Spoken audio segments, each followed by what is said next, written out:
ഓം നമോ നാരായണായ. ആയുരാരോഗ്യ സൗഖ്യത്തിന് നാരായണീയം. ദശകം 64. നാരായണീയത്തിൻ്റെ 64-ാം ദശകം ഗോവിന്ദ അഭിഷേകം ആണ്. ഭഗവാൻ ഉണ്ണിക്കണ്ണനെ ഗോവിന്ദൻ എന്ന നാമത്തോടുകൂടി ഗോകുലത്തിൻ്റെ നാഥനായി അഭിഷേകം ചെയ്യുന്ന കാര്യങ്ങളാണ് ഈ ദശകത്തിൽ പറയുന്നത്. ഉണ്ണിക്കണ്ണൻ കൊച്ചുകുട്ടിയായി ബാലലീലകൾ പ്രവർത്തിക്കുകയായിരുന്നു. കഴിഞ്ഞ ദശകങ്ങളിൽ അതാണ് വിവരിച്ചുകൊണ്ടിരുന്നത്. ഉണ്ണിക്കണ്ണൻ്റെ ബാലലീലകൾ പലതും അത്യത്ഭുതകരങ്ങളായ ലീലകളായിരുന്നു. കാളിയമർദ്ദനവും ഗോവർദ്ധന പർവ്വതത്തെ കയ്യിലെടുത്തുള്ള ഗോവർദ്ധന ഉദ്ധാരണവുമെല്ലാം അവയിൽ ചിലത് മാത്രമാണ്. അതിനുശേഷം ഉണ്ണിക്കണ്ണനെ അമ്പാടിയിലെ ഗോകുലത്തിൻ്റെ നാഥനായി അഭിഷേകം ചെയ്യുന്നു. ഗോവിന്ദൻ എന്ന നാമധേയത്തിൽ ഗോവിന്ദാഭിഷേകം, അങ്ങനെയാണ് ഈ ദശകത്തിന് ഗോവിന്ദാഭിഷേകം എന്ന പേര് വരുന്നത്. ഈ ദശകം പ്രത്യേകിച്ചും ഇന്നത്തെ സാമൂഹിക അവസ്ഥയിൽ വളരെയേറെ പ്രസക്തം ആയ ദശകം കൂടിയാണ്.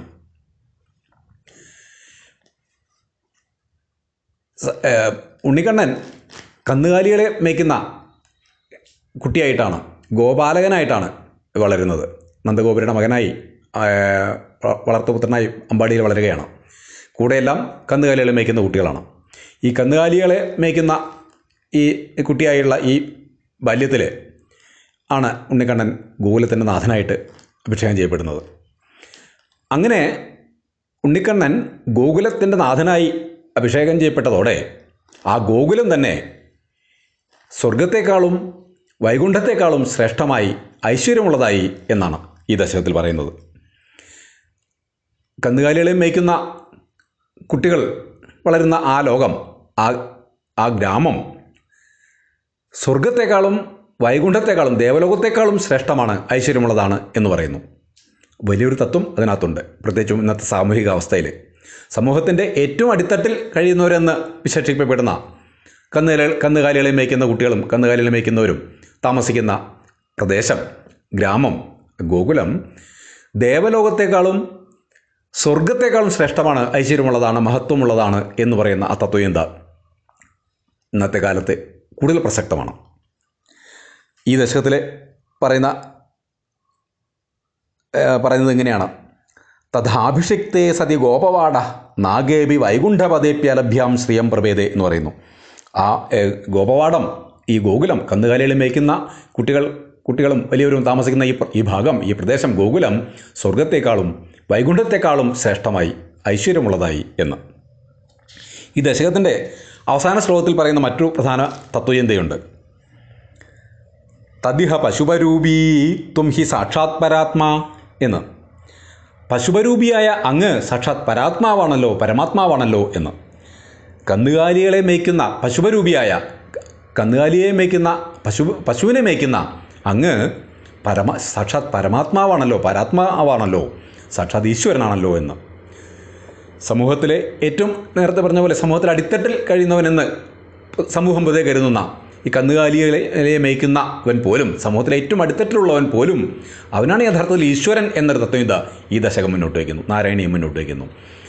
ഈശ്വരൻ വരിക ഇങ്ങനെയാണ്: തദിഹ പശുപരൂപീത്വം ഹി, പശുപരൂപിയായ അങ്ങാണ്, പശുപരൂപീത്വം ഹി സാക്ഷാത് പരാത്മാ, പശുവിനെ മേയ്ക്കുന്ന അങ്ങാണ് സാക്ഷാത് ഈശ്വരൻ, പരമാത്മാവ് എന്ന്. അപ്പോൾ സമൂഹത്തിൻ്റെ ഏറ്റവും അടിത്തട്ടിലാണ് ഈശ്വരൻ്റെ സ്ഥിതി എന്ന വലിയൊരു സന്ദേശം ഈ ദശകം മുന്നോട്ട് വയ്ക്കുന്നു. ആ 64-ാം ദശകത്തിലെ ശ്ലോകങ്ങൾ ഇങ്ങനെ: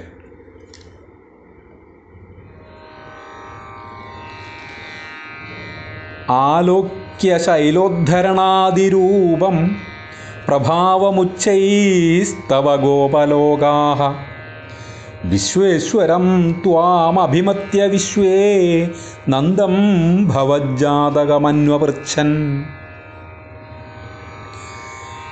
ഗർഗാദിതോ നിർഗതിതോ നിജായ വർഗായ താതേന തവ പ്രഭാവഃ പൂർവാധികസ്ത്വയ്യനുരാഗയേഷാമൈധിഷ്ട താവത് ബഹുമാനഭാരഃ തതോവമാനോദിത തത്വബോധ സുരാധിരാജ സഹ ദിവ്യഗവ്യാ ഉപേത്യ തുഷ്ടാവസ നഷ്ടഗർവ സ്പൃഷ്ട്വാ പദാബ്ജം മണിമൗലിനാതേ സ്നേഹസ്നുതൈസ്ത്വാം സുരഭിപ്പയോഭിർ ഗോവിന്ദനാമാങ്കിതമഭ്യഷിഞ്ചത് ഐരാവതോ ബാഹൃത ദിവ്യഗംഗാപാധോഭിരിന്ദ്രോപി ച ജാതഹർഷഃ ജഗത്രയേശേ ത്വയി ഗോകുലേശേ തഥാഭിഷിക്തേ സതി ഗോപവാടഃ നാഗേപി വൈകുണ്ഠപദേപ്യലഭ്യാം ശ്രിയം പ്രപേദേ ഭവതഃ പ്രഭാവാത് കദാചിദന്തർയമുനം പ്രഭാതേ സ്നായൻ പിതാ വാരുണപൂരുഷേണ നീതസ്തമാനേതുമഗാഹ പുരീം ത്വം താം വാരുണീം കാരണമർത്യരൂപഃ സസംഭ്രമം തേന ജലാധിപേന പ്രപൂജിതസ്ത്വം പ്രതിഗൃഹ്യതാതം ഉപാഗതസ്തൽക്ഷണമാത്മഗേഹം പിതാവദത്തച്ചരിതം നിജേഭ്യഃ ഹരിം വിനിശ്ചിത്യ ഭവന്തമേതാൻ ഭവത്പദാലോകനബദ്ധതൃഷ്ണാൻ നിരീക്ഷ്യ വിഷ്ണോ പരമം പദം തത് ദുരാപമന്യൈസ്ത്വമതീദൃശസ്താൻ സ്ഫുരത്പരാനന്ദരസപ്രവാഹ പ്രപൂർണ കൈവല്യമഹാപയോധൗ ചിരം നിമഗ്നാഃ ഖലു ഗോപസംഘാഃ ത്വയൈവ ഭൂമൻ പുനരുദ്ധൃതാസ്തേ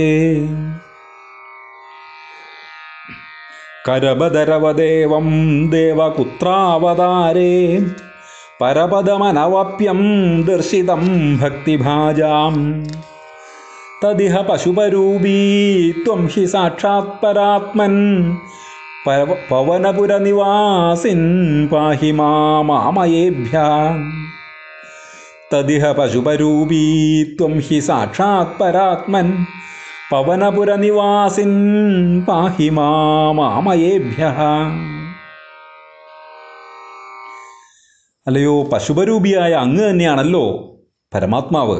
അങ്ങനെയുള്ള പവനപുര നിവാസി സാക്ഷാത് ഗുരുവായൂരപ്പ. അല്ലയോ ഗുരുവായൂരപ്പ, മാമയേഭ്യ പാഹി, എന്നെ രോഗങ്ങളിൽ നിന്ന് രക്ഷിച്ചാലും എന്നാണ് ഈ ദശകത്തിലെ പ്രാർത്ഥന. നമസ്കാരം.